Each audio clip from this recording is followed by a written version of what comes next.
All right, everybody, and welcome to Hard Rock History, episode 19. And today we have this guy is a musician's musician. I call him the maestro. He created some amazing music with the band Brazen Abbott. He made a rock opera called Nostradamus, which I truly love.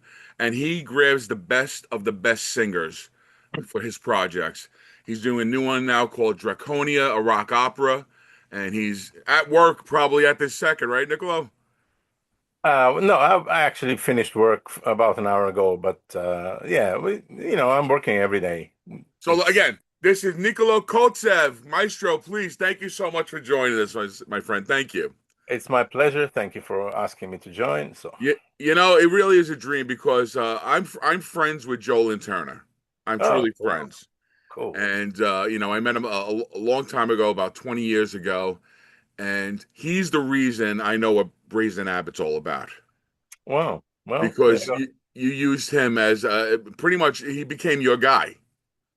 Yeah, after the second album, including the second album, he's on every Brazen Abbott record to date. That is And the last one. I feel like I mean I'm going ahead because I love it, but I feel his vocals are so strong on this. Everything that you did, he had real. His vocals were so strong, so tight. The music was so amazing. You know, I said the road to hell. I was just telling you like a few seconds ago. Just brilliant, brilliant stuff. Fast driving. I Yeah. mean, great guitar work. It's bravo, bravo. Thank you. Thank you. Those were the times where people could write good m- good music, I mean, containing music, because not all music today contains music. And those were the days when I could get away with really complex rock music, and people seem to like it. So, unfortunately, these are not the times today, but hey, we you know But you know what, Nicolo, your stuff will be honestly would be long lasting. You're a hidden gem. Like say like now, some people will now discover you. I And want and the way I'm raving about you will go and thank God this stuff is on iTunes, is on Spotify, that they will be able to find it and search it out and go, holy cow, this stuff is just amazing work. Yeah, it's a good thing that all my catalog was recently re-released by Frontiers, and Oh, and great. reason that's the reason why everything is being re-released, and it was just about time because Brazen Abbott was slowly being forgotten, and it's 24 years since Nostradamus was released, so it was good. It was good to re-release all these, and people start discovering it, again. And yeah, I see some comments on the YouTube. They say um, somebody makes remarks, but obviously that person doesn't know that this album was released actually 20 years ago. And Right. some goes like, "Duh, this was released 20 years ago, man." So yeah, it's cool. Well, you know what? It doesn't have a 90s feel or an 80s feel, because it's still within the pocket of what something if someone's into Rainbow, someone's into Deep Purple, someone's into Yeah, White Snake, they can appreciate this type of music also. of course they do. Of course they do. And you know what? I can't write. I can't write modern music. I can write good music, or at least I think it's good. And that's the main driving force for me. I don't see music as old and modern. Of course, styles have changed and stuff like that, but once you've started writing complex music with a lot of musical, uh, you know, uh, what is the word that I'm looking for? It's like a lot of nice music into this musical format. Hmm. Then you it's kind of, as you said, it's always gonna be up to date because I can't change. Actually, I coming jumping onto Draconia maybe a little early. Hmm. When I released two albums with my Bulgarian band, which are, my Bulgarian band is called Kikimora, and we released two English-speaking albums, and they didn't sell well, but the music inside the albums and the recording and the production is top notch. It's first class.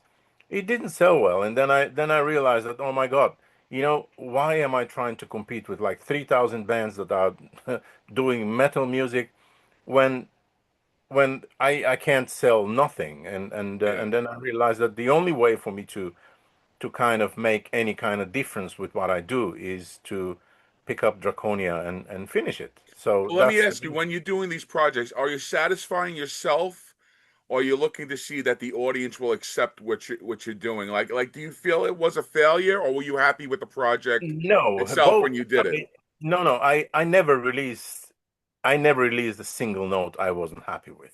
Mm, I am, when I release an album, because it all goes through my system. I am the composer, I'm the player, I'm the studio engineer. I mix it, I produce it, I master it. It's all going through me, and that is something that it's always been like that because there was no one around me to do all this. When I was on right, my, I lived on a Finnish island for 23 years, and there was no people of that level, on that level, that I could entrust my work to. So I learned, I read, I listened, I tried, and I made my all my mistakes and stuff like that.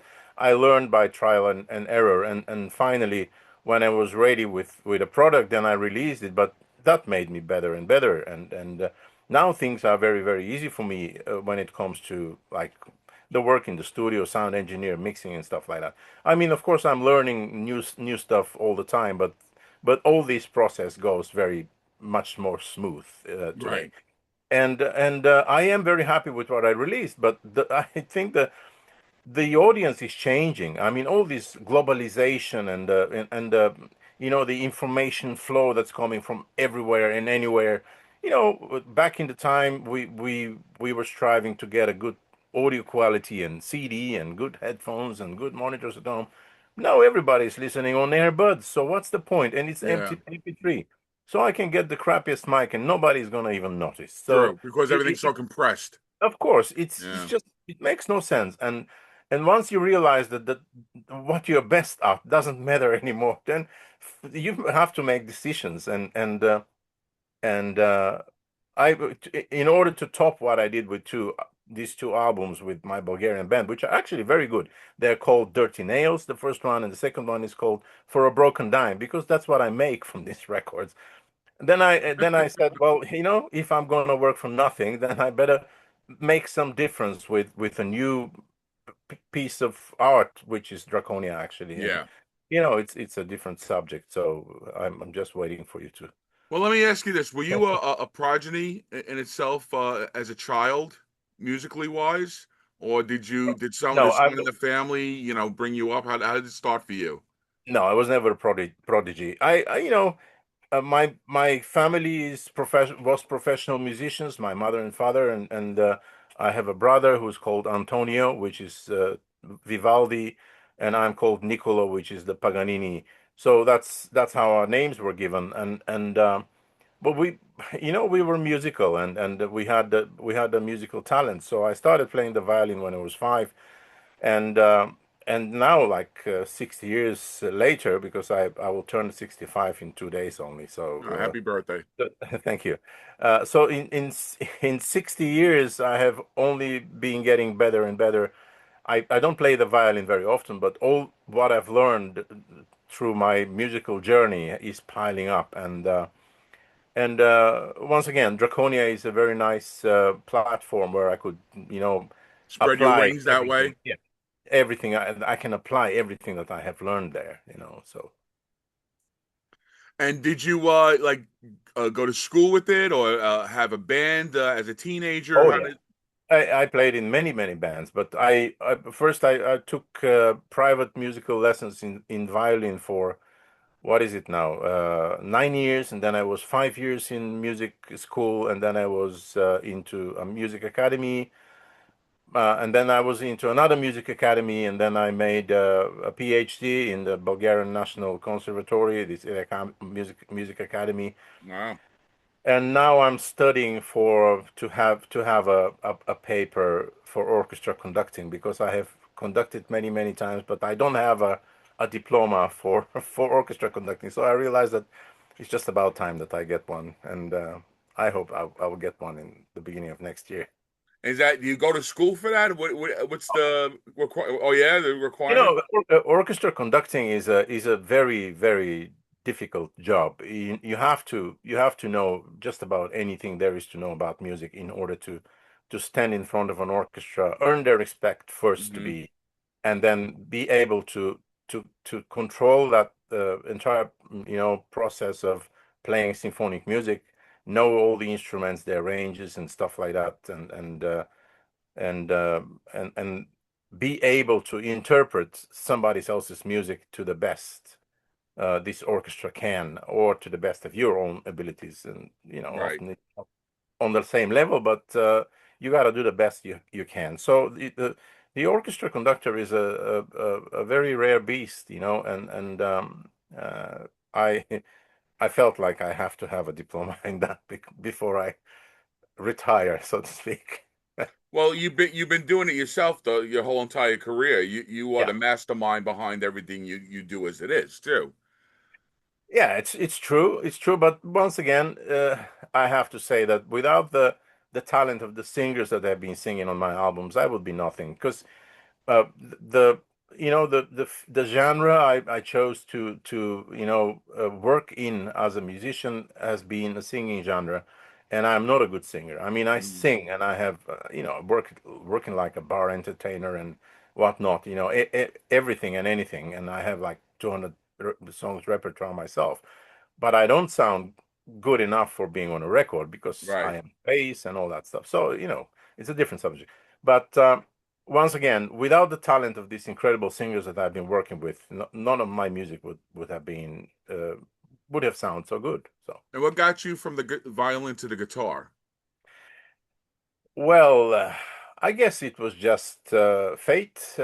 My father was playing in an orchestra in a restaurant, and then I one evening we went there to visit him, and there was an electric guitarist in his band, and I was mesmerized when I saw this. And my mother was playing an acoustic guitar at home, so she was my first teacher. And by the age of like 12, 13, I was already trying to play Richie Blackmore and stuff like that. So, I guess it was just written in the stars. So where you were born, were those albums coming in? Like was Deep Purple, Led Zeppelin, The Who, was that stuff bleeding into Yeah. your country? Yes. Well, we actually could get a hold of everything, but it was not easy. We had to have connections with, for example, professional drivers that were passing through Yugoslavia, it was called by then, and they were in Yugoslavia. You can buy all these records, and they were Mm. buying records, and then we would go to them, gather, a company of like five, six, seven guys, and put the record on. And there was, we had small cassette recorders. We were recording from from record players. We were recording it on cassettes, So and then everybody had their own version of it. yeah, and Yeah. everyone had the music at home. So, and of course, it was popular to listen to certain radio programs which were coming on a certain days, a certain time, and the government was trying to kind of jam them, but it didn't always work. So every now and then we could get some rock music on the radio as well.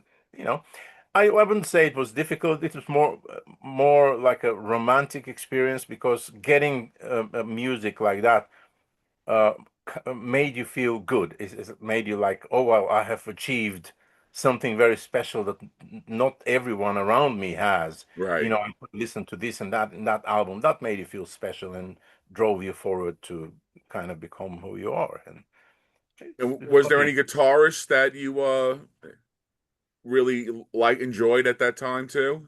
Oh yeah, it from moment one it was Richie Blackmore. Yeah. I didn't care at all for Jimmy Page and the other. Well, David Gilmour is a different story. He had a completely different face and he was very interesting. But Deep Purple was band of players. They were really virtuosos on their instruments and me as a professional musician to be that was really the thing that we really liked in that band because everyone was just so bloody good at what they were doing, and the music was way, very advanced in some songs and stuff like that. So we kind of tried try to learn their stuff and play Purple at the tender age of like 15, 14, Hmm. 15. I was in many bands actually during my my youth years. I even had a band in the army. I went for 2 years in the army because it was obligatory. We all had to go Oh to the wow. army. And I've always been in rock bands. So And I see you joined a band called Baltimore before you went out on your own, right? right, yeah. That was also kind of written in the stars because uh, when I moved to that little island in the Baltic Sea, which was like a very small island, and there was musicians there, but nobody was on that level, and I was looking for a singer in order to start making records Mhm. because I had decided that this is gonna be what I want from life, writing music, playing the guitar, making records, releasing, become famous. Right, So and this band came from Sweden to the island I was living in and played in a club there, and then a mutual friend of ours heard that the singer of that band was looking for a guitarist,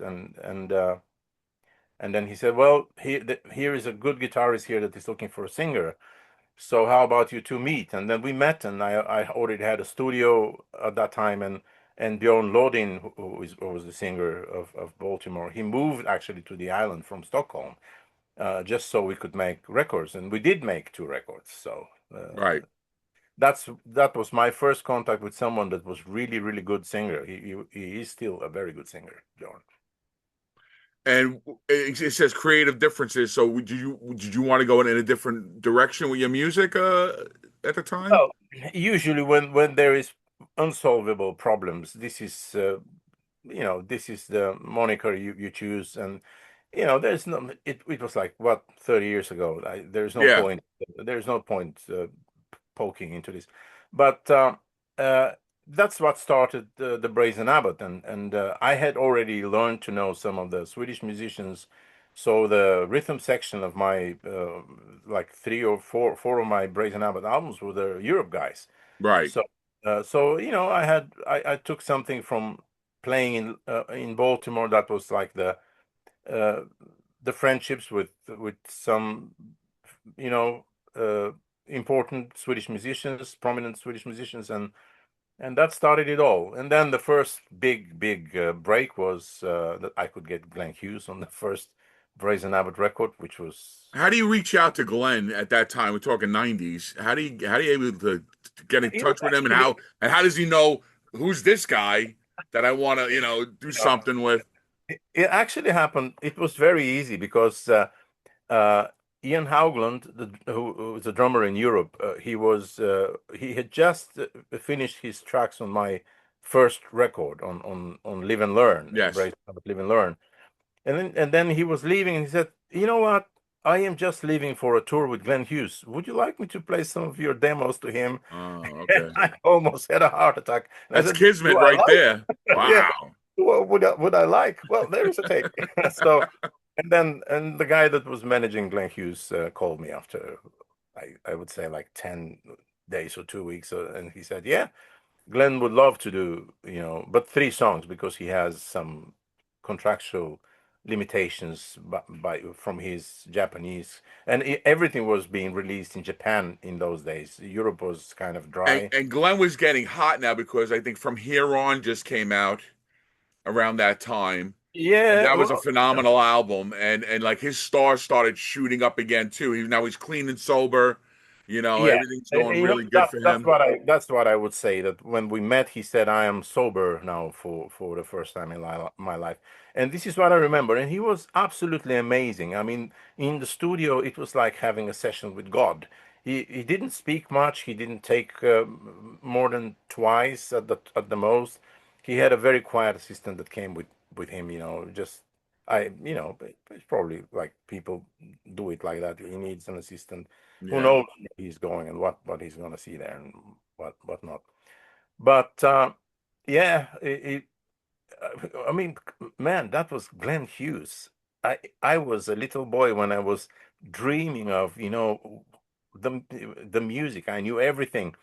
And then we even had a one afternoon when we had finished our job and we had time before his boat was leaving.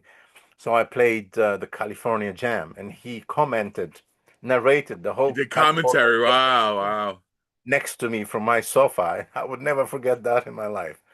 Were So, the songs completed already, Nicolo? So he just walked in and did the vocals for you? well, all the demos were done, and he was doing lyrics and melodies. Did he And punch anything up, or was it pretty much there? well, he's very much a one-take man. If there was something that we had to do, is maybe a mistake in the lyrics or something. I didn't have a lot to say actually. Hmm. He's just I mean, he's from another planet. To this day. He owns it. He owns every song he's singing, and so great memories. And he had Goron too. He's another amazing Yeah, vocalist. Joran Edman. It's Oh, pretty Yaron, Joran. Yeah, forget my New York. yeah, Joran. Uh, well, Joran Edman is also an amazing guy. He is a bit introvert now in the later years. He's 70. Wow. He prevailed 70, and believe it or not, he sounds like a young boy. He sounds like a 24-year-old guy, because he's just completed his work on Draconia, and he's singing the entire choir on this, I mean, 2 hours and 10 minutes album, 22 songs. Wow. Every choir is sung by him, bit by bit by bit, because when a harmony has four voices, he sings every one of them 6 times, and every one of these six is sung in a different way, because we want to have the feeling of a choir. It's just like Mhm. 24 different people singing. And then I double that and it becomes 48. So Right. one man is doing this and it's unbelievable. I have no words. He's absolutely and a workhorse too. And what's funny with him is that he didn't feel like traveling, so I had to dig and find a software that allowed me to record him from a distance. So Okay. I recorded him entirely via the internet. He was sitting, Uh, but we had between 20 and 30 sessions, so it's been a lot of work. did you do like this video Yeah. Zoom? Yes, but there is a software that allows me to work with him almost as if he's in the You have studio. this. You have like the soundboard with you. Uh, well, for him it's no difference. I mean, he just sees me in a monitor, not live, but we have a perfect sync and there is no latency. The Okay. software is taking care of that. So and it's we've become so good on this by the 30th session. So I've learned every little, there was quirky things on that software, but it works very well if you know what you're doing and if you set it right. When that album came out, did you tour on that album itself, or did you just make it release it and Which one? think your first album? No, touring Brazen Abbot has always been quite impossible because all these people, they have their schedules, and in order to be able to kind of get a whole band on the road, uh, you need to have a very respectable financial situation. You need to have gigs, and you need to be paid well because everyone expects to be paid, and that's a Yeah. big, big undertaking. And still to this day, I don't think Brazen Abbot is a household name. I've only played like a couple of festivals during all these years because Joey DeMaio knew who I was, and then he offered me a. He was doing this festival in Germany. I don't remember what it was called, Hmm. and he offered a spot to Brazen Abbot, and that was maybe the only European festival I have played with Brazen Abbot. It's always been a project, but we've done some tours, and most of them have been here in I Bulgaria have the because. DVD Oh yeah, yeah, I have it's that. also in Absolutely. Bulgaria. Oh yeah, Yeah. there is 3 DVDs there from So, Bulgaria. so, so in your mind, it was, well, let me ask you this. You couldn't find, I mean, there's a gazillion singers out there that can mimic people, that can handle the stuff. So you didn't feel that you could have got yourself a steady, and you said financially also. but you couldn't find a solid band and had to get a really great singer to go out and represent the band itself and the music.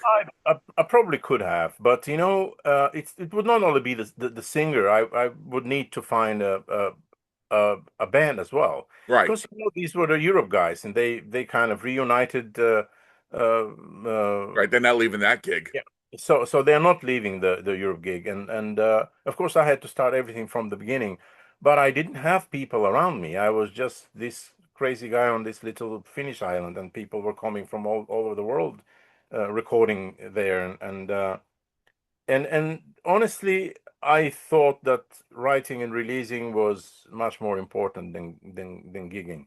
It might have been a mistake. I don't know. I would probably never know. But as you know, even today, even though I want to go out with, I can put a killer band. If somebody asks me to play a festival, but they're not asking me. So you know, Well, let's hope this changes.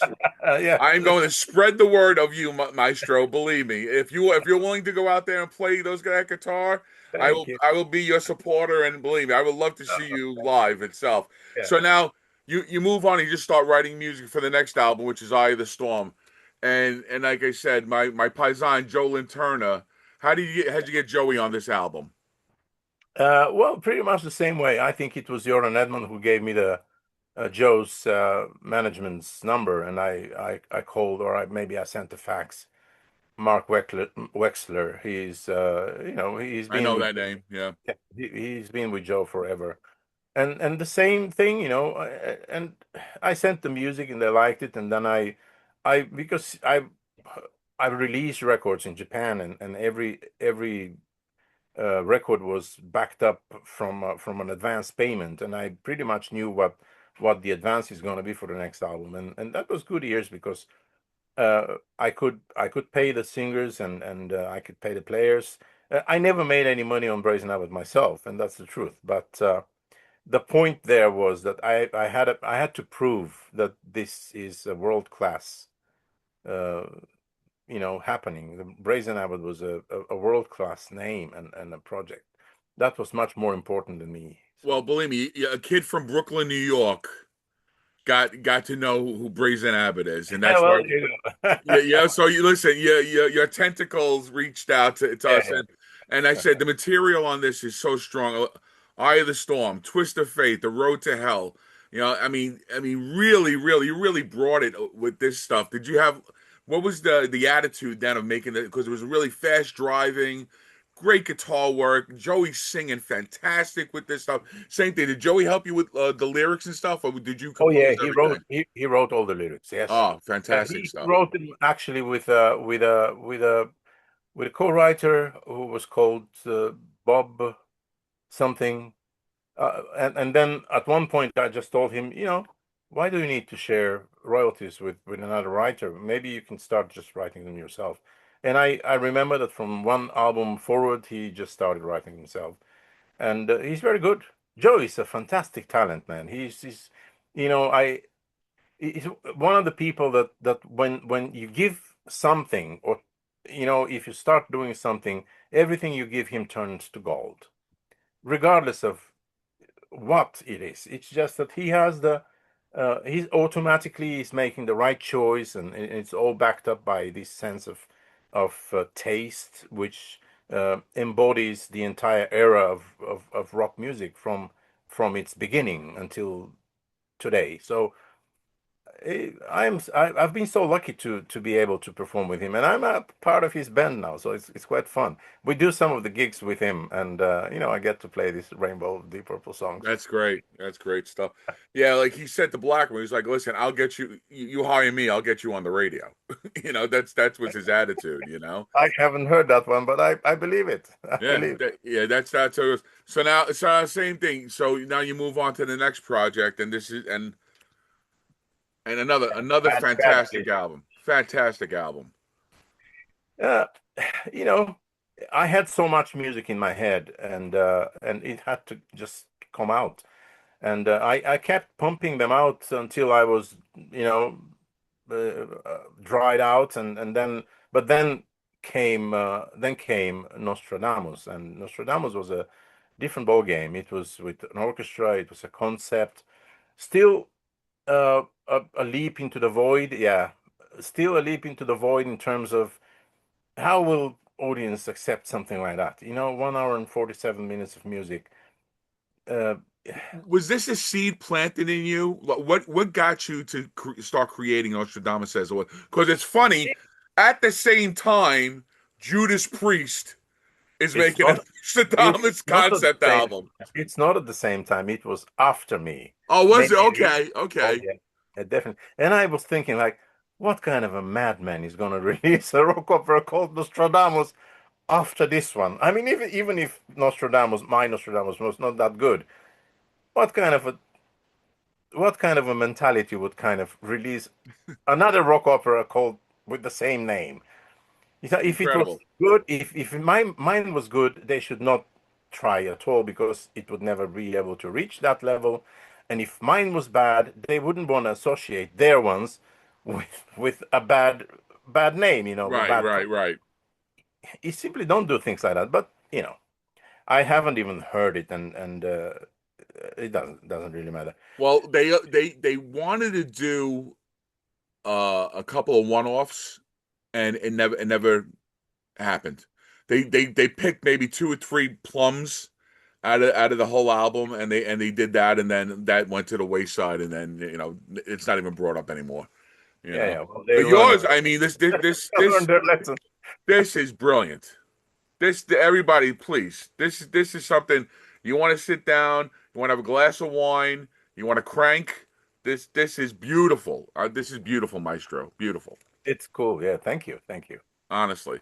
And Great now name. and now you get an all-star lineup too with Oh this. yeah, yeah.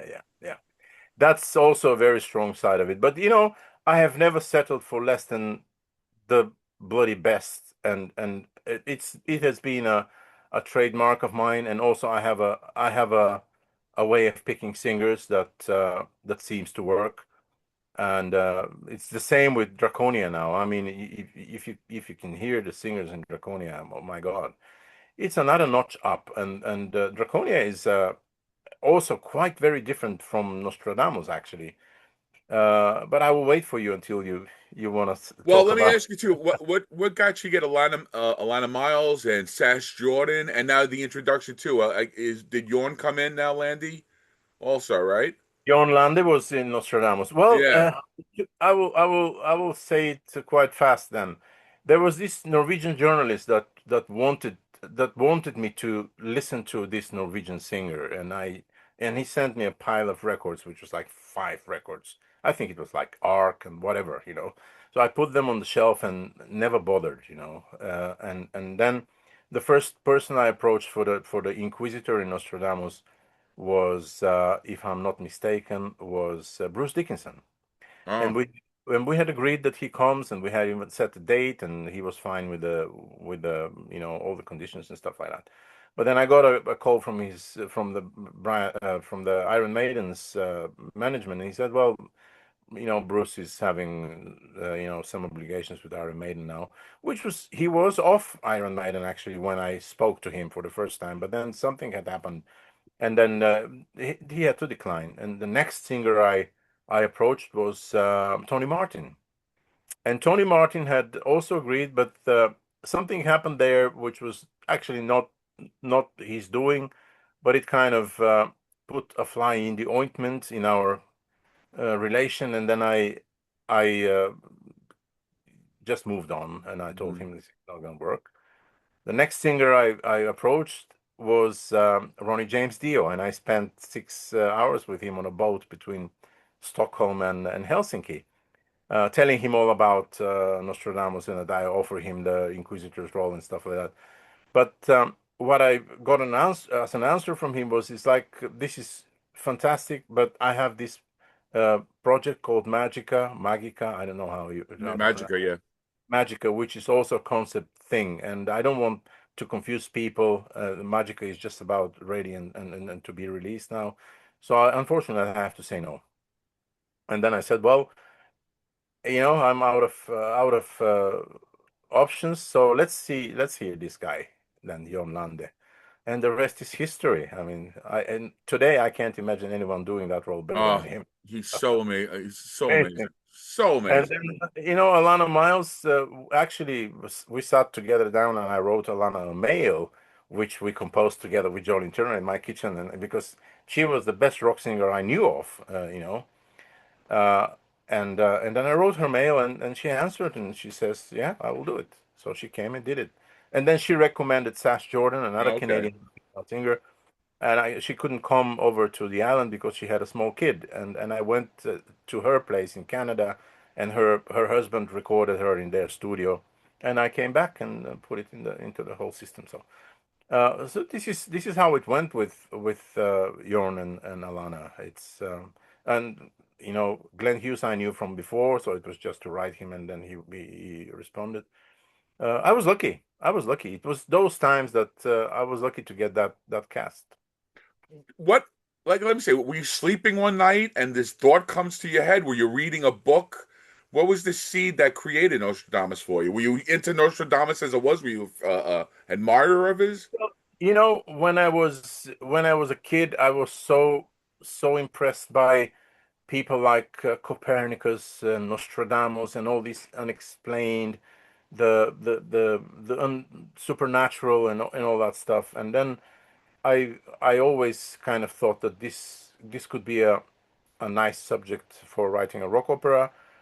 And ever since I was a musician in the music school, I have heard about the Jesus Christ Superstar rock opera, and I have listened to it. And then it was always a dream of mine that to create something like that because it demanded a classical education. You had to be able to work with an orchestra and write for an orchestra, and and me being a violin player, I knew all this, and it was just a matter of doing it. Mm, So it was not nothing that I couldn't do. It was just that when I felt I'm ready after three Brazen Abbott albums that were successful, I kind of collected the needed self-confidence, and I just made it. And Jolene Turner was there when I told him, I'm thinking of something really big and rock opera about Nostradamus, and then he was, wow, and that will be Nostradamus, and that's all she wrote. now I see you actually got to do a production of it in 2016. Is that uh, true? I didn't understand that. It Read that. says first stage production of Nostradamus presented at State Opera Yeah, Ruse, yeah, yeah, 1819 November 2016, conceding with yeah. Bruce Springsteen, yes, 10 years ago. That was for the 400th anniversary of Nostradamus' death, I yes. believe. And yes, we played 5 shows. We worked very hard. The entire opera was, it was included in their season's program, and I had I could actually use the orchestra, the choir, the ballet, the entire house. We were rehearsing in the State Opera and stuff like that. It was good times. And you know, the singers were not the the original names, but you know, 20 years after it was or 15 years after it was released, it would be not realistic to try to get the original singers. Yeah. Yeah. Well, are you fulfilled at the way it was done for you? Are you happy with the production itself? Yeah, well, To have other people sit down and finally listen to this music and actually have it created and it, you know it's giving. It's giving, and people liked it. But me, as a perfectionist, uh, I thought that it could have been done much better, not with so much more resource or effort. I thought that the stage production could be better, the direction of the theatrical direction could be better, and also we filmed it during a normal opera show. We didn't have a lighting crew that was lighting for filming, okay. and it's a little bit dark because I just didn't have the enough energy and time and to put the effort on having a rehearsal with the lighting crew, and You the felt it was rushed in that sense? no, it was not rushed. It was just it was not lit well. So we filmed it into a little bit inferior lighting, and Is it that's out there for people to see? well, it's been released. It is released, and I'm getting good reviews. But I'm saying I'm splitting hairs here. The perfect professional perfectionist. So Yeah. I would have if I had let's say a couple of days more. I could have produced a better result. But it was not the time to kind of split hairs there. I had so much to work anyway. I was the musical director. I had a very complicated guitar parts to play. I had to steer the band and all. It was a lot of work. Well, were you in the pit or were you No, no, I was in the band. okay, okay, that's what I'm saying. Yeah, You were working it. Yeah. yeah. Wow. I had a visual contact with the conductor, and me, the conductor, and the drummer was steering the entire show. And you had a monitor seeing what's going on? No, I didn't have a video monitor. It's not necessary. Wow. We Wow, so you're just were going by working. what the conductor was doing. Yeah, but I had a straight visual contact, so he was in a pit, but I could see him, so Oh, no problem. okay. Okay. Yeah, yeah, I could see him all the So time. now you do Nostradamus, and then you moved on. Now this is your next project here, Brazen Abbott was. Let me see if I can Guilty get of sin. Yeah. Guilty of Sin, yeah. And you bring the band back together, as we say. Yeah, yeah. And then you add you on also to this Yes. Yeah, yeah. because I mean, such a singer shouldn't be left outside of such a band. So, and he did amazing on that. I think it was like 3 or 4 songs he has on that Hmm. record.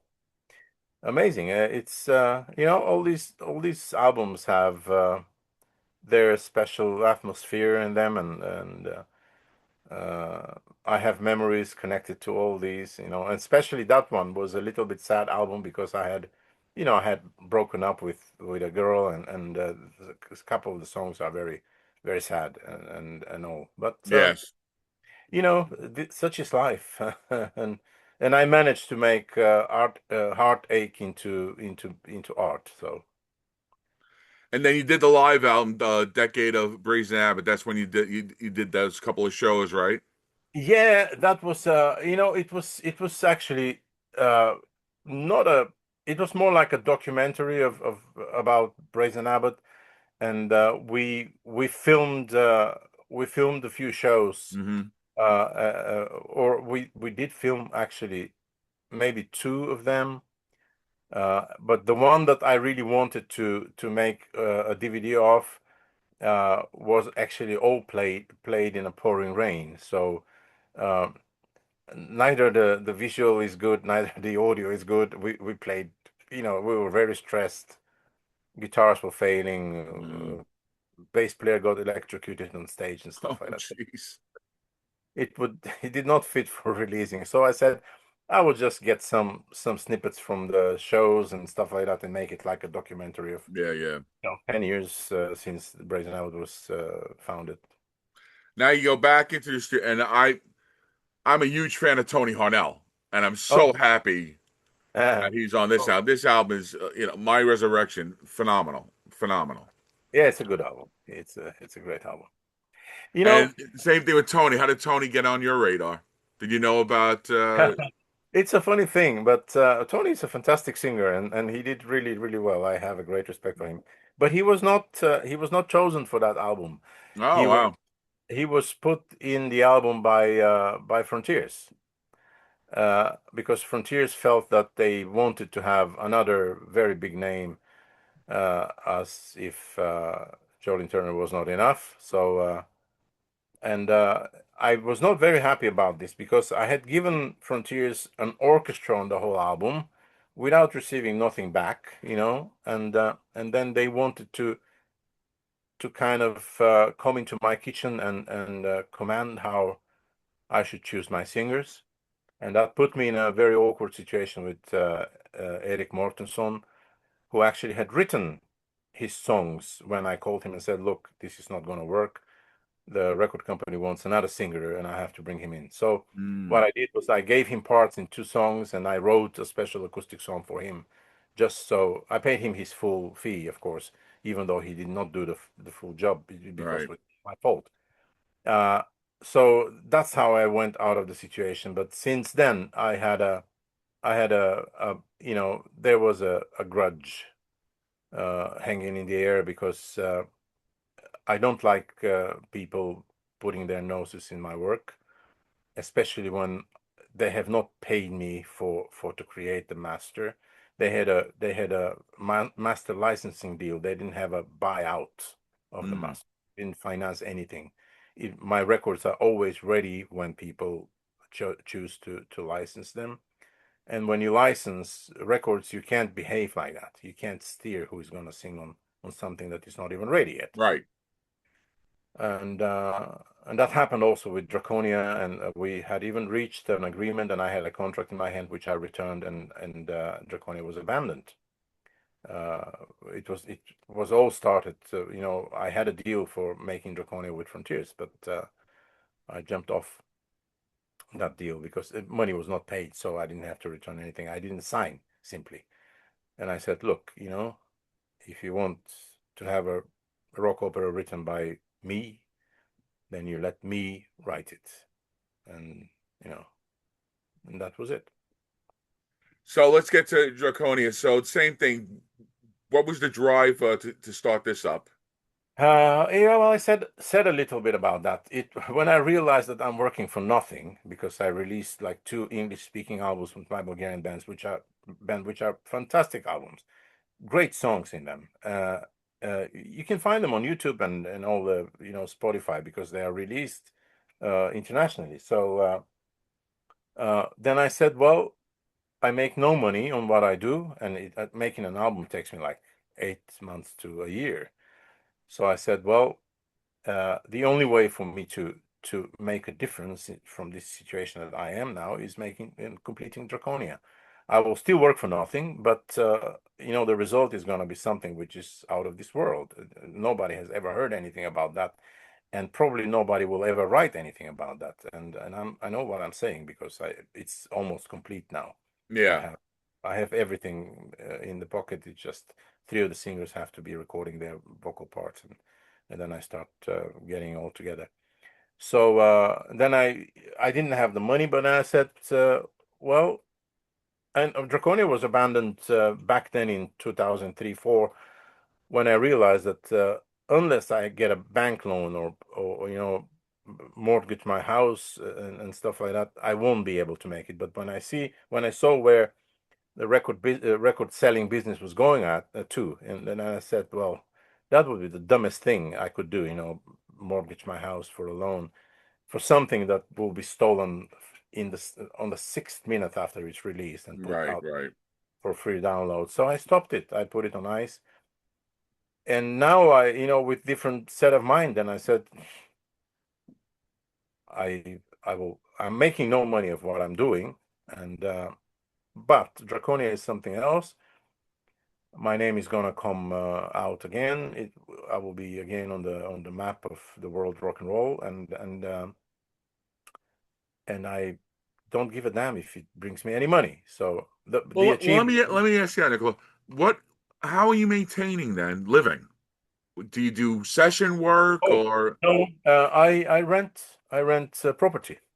Okay, I rent property and I do gigs. I'm a full-time musician. okay, I write symphonic music, which is giving me an income. I get royalties from symphonic music. For for the for 12 years, I was like a contractor for large symphonic recordings of a Austrian company that was recording film music for their music library. And orchestras up to 75 people at once. We did like sessions for seven okay. 7 days, and that was a large budgets that were going through me, and you know so I have been living all on music, but not releasing records doesn't mean I don't live on music. So, and then it's the renting stuff. When the COVID came, that was that was a hard blow, and because we were forbidden to work, we couldn't make money, Right. just no anything, and that thank God that I was renting, and my tenants didn't leave, going to their places of birth and hometowns and stuff like that. Then I could sustain living, but I have a family and stuff like that. And you're lucky. You were you getting the rents from your tenants at that time also? Yeah, yeah, You're because very lucky because in New York City, yeah, I know, they stopped it altogether. I So know, I know. landlords were making nothing. They were I getting know, nothing I know, out of it. I know. But I was lucky. There was a period that I didn't get anything, but uh, I still have, I rent in Finland, and Finland had a different rules in the city where I was living. It's a very small city, and COVID was not such a big scare. Yeah, And yeah. my tenants were just, they continued living there, and that was what kept And me. you also composing at the time, making music during that Yes, whole time too. during COVID, I made these two albums. That's with my Bulgarian band because I Okay. realized I can't gig. So, and I had announced very, very long time ago that I'm not going to release records with this band. We wanted to play live, and here is our new song. We put it on the YouTube, and if people like it, they will just come to the concert. That was the concept. Very simple, straight ahead. But then we were deprived of the chance to make concerts. So then I had to find what to do and retain the band and keep them busy and stuff like that. You got to have the spark going on. And then we made two brilliant albums. And back to Draconia. Then I said, okay, well, I will complete Draconia, and only the fact that I complete it will be my reward. And Hmm. it probably will be my swan song when speaking of large projects. And I realized that I can't, I don't have time to write something as big as Draconia anymore. But when I decided to do it and do it on my own terms with whatever little money I had or could spare for it, then it kind of a huge weight dropped off my shoulders because I cleared my mind of the press of having to make money, having to be successful. Then I said, I don't care. I will finish it because you don't have to have big names. There are so many good singers out there who don't have names, and Hmm. most of them would just come because they would be able to work on that record. So I figured it's not going to be a problem to find good singers, and it was true. But And you got luckily, some of them to come to you to all of perform. them are coming to me. Yeah, All oh, of them that's come, so. You want to name except some of the people that you have on the album no, itself now? I haven't told you the whole Well, story yet. well, go ahead. Well, Okay, you don't want to tell it now, or no, no, no, no. It's a short one. please. Right in the moment of like the revelation, it's like, okay, well, I'm doing it, no matter what. And then there is this big fan of mine who's living here in Bulgaria who calls me and says, we kind of got a little closer for a period of like 3-4 months. An old gentleman my age, and he says, your music have meant a lot to me during my entire life. Uh, and because I had told him that I'm working on Draconia and it's very tough because I don't have the means, but I'm pushing forward and I will finish it. And he said, do you mind if I try to collect uh donor money for completing Draconia in the way that you want it to complete? And I said, why would I mind? Just go ahead. And he did. So, and I am, all my singers are paid well, and they are very happy to be here. So I have the money now to make Draconia in the proper way. So I Hmm. have, I have Joe Turner, I have Dino Jelusic, I have, uh, quite large, big Veronica names. Freeman from Veronica Benedictum, Freeman, yeah, from the phenomenal singer. yeah. And then the other two females, they are fantastic. I can't reveal the lead, the female lead, because we still haven't signed the contract. I have her. Yes, she will do it. It's just that I can't say her name. Okay. And the other female is Ronnie Grace, who is a fantastic Italian Canadian singer, and she sounds phenomenal. But the main villain, he's a Swedish guy from a band called Saraya Sign. He's also out of this world. Dino. I mean, if Dino says this guy is not from this planet, and so it's going well, and I have a real orchestra recorded, and it sounds massive. It's gonna be like 2 hours and 10 minutes of No. of 22 songs. So Are you gonna do physical copy on it? Yeah. Oh Well, yes, first of I, all, I, are you going I to distribute yourself, or are you going to shop it? I think I will distribute myself, even though I don't have experience. But there's a lot of time I will learn. Just need a good distributor, and I have to allow some budget for making some PR on it. But what we do now is that we are feeding the internet space with these studio reports. I guess that's how you found out that I am doing this and wanted Hmm. to make I the saw the interview. snippets. So it works, and we will release quite a few of those. I have made with Jolene Turner, I made with Dino, with Veronica, with Ronnie. Now soon will come with Stefan, who is the Swedish guy, and that kind of creates a tension in the medias, and and I hope we will be able to kind of get that tension so high that it will people will almost burst before the release. But I hope that it's going to be enough to push records. And Are you looking at 2027 or later in the year? 27, it's very realistic, yes. Okay. Not to rush. I mean, maybe early 27, maybe mid 27, I don't know. But all it takes is just finding a good distributor and figuring out how to put it on the streaming services, because I don't have experience and I have to educate myself. But Right. it's And a are you going to relief. release singles for it too? No, I don't think so. Okay. This thing is it's just not even radio friendly. You can't. I mean, songs are like 6 minutes, 6, 7 minutes each of them. They don't follow the standard rock song form. Hmm. It is a true opera actually, and I know because I have a classical opera written. It's called Joel. It's all traditional classical opera, and this is also a traditional opera, but performed with orchestra, large orchestra, but performed by rock singers and a rock band. So it's a perfect marriage between the means of the classical performance and the rock performance. It's all a like a crossover, but with a great respect toward the classical music. Hmm. And any more shows with Joey live wise coming up? Well, nothing confirmed, but I have been asking about a few, and I hope they will happen. It's last July, I think something's Spain, and then September also Spain. No, last July, I think it's Norway. It's some kind of a festival there, but I don't want to say. I don't even know where is that. I was Okay. asked by management, last July and mid September something. So we'll see. Yeah, we haven't had Joey in the States in many, many years. Mm. He's all about the other side of the planet now and Yeah, performing. yeah. Well, such is That's life. the business. That's the business, Yeah, that's you it. know. Nicola, do you want to promote anything website wise, or so people can reach out to you, or when Draconia comes out, they can be prepared to buy the stuff?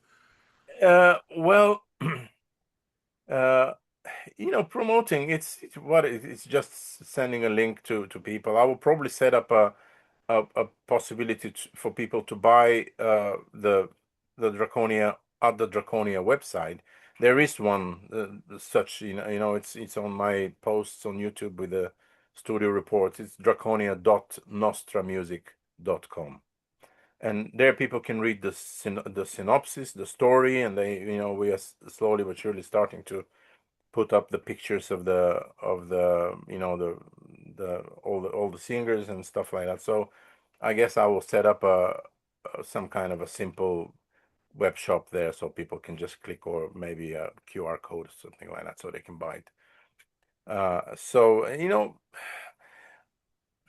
I don't expect this to sell. I'm honest to you, because people don't have the capacity anymore, in general, to listen to more than 3 minutes. Short attention spans, yeah. Jordan Turner once put it. He says, "This ain't exactly Taylor Swift," and I said, "Well, I know."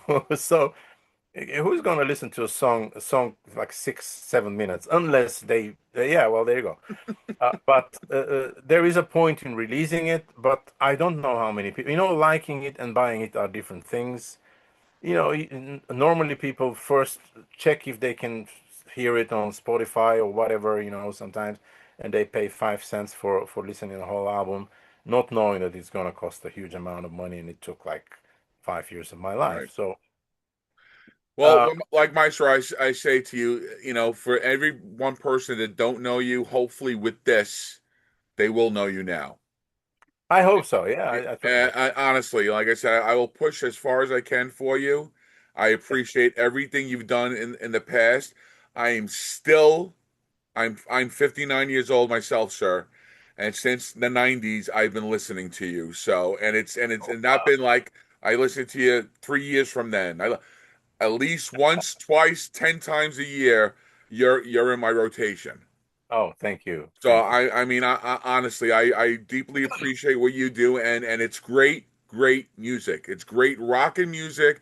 If anybody, like I said, is into Deep Purple, White Snake, anything AOR that is hard rock classic, that really driving beat, great guitar solos, this is the man that you want to also listen to. And plus, he gets an all-star lineup of some of your favorite vocalists. How can you not appreciate it? So I'm hoping, like I said, I'm going to spread the word. This is going to come out in 2 weeks from now because I do it every Monday. I'm going to have one this Monday that I've done already. But after that, you're going to be the following week. And I said, like, if I could spread it like wildfire, Nicola, and then hopefully, you'll get it, you'll build something for Draconia that way. It'd be Great. fantastic. Is it gonna be staying online, or is it gonna be live and pass, and that's it? This right now is recorded, Yeah. and then forevermore it'll be. I have a YouTube channel called Hard Rock History You Show, give me the link then. You give me the and link then then. I spread it out to Blabbermouth, to Metal Sludge, Ultimate Classic Rock. I let them all know about it, and whoever picks it up, and hopefully you can attach this to your own YouTube page and your Facebook also. So Definitely, I will. Yeah, I yeah, will. and that's how we go get it going. Exactly. Yeah. So, Thank you. Maestro, I appreciate you so much for being with us, and like I said, it truly is an honor. And thank you for the music. Thank you. Thank you for having me, sir. And I hope we can do that after Draconia has When become a great. Draconia comes out, and we'll give it a listen. We'll go into another intense interview, and we'll talk about Draconia, and we'll Yeah. talk about the lead that you haven't revealed Oh yet. yeah, yeah. He is fantastic. Right. All right, everybody. I want to thank you for being on the show. Again, please subscribe to Hard Rock History Show on YouTube, Instagram, and my Facebook page. All right. Again, my name is Paulie Christine. I am your host. Again, the Maestro Nikolo Kotzev right there. Thank you again, Maestro. And everybody, keep on rocking. Thank you again, Maestro. Thank you, and bye. Bye Thank bye. you.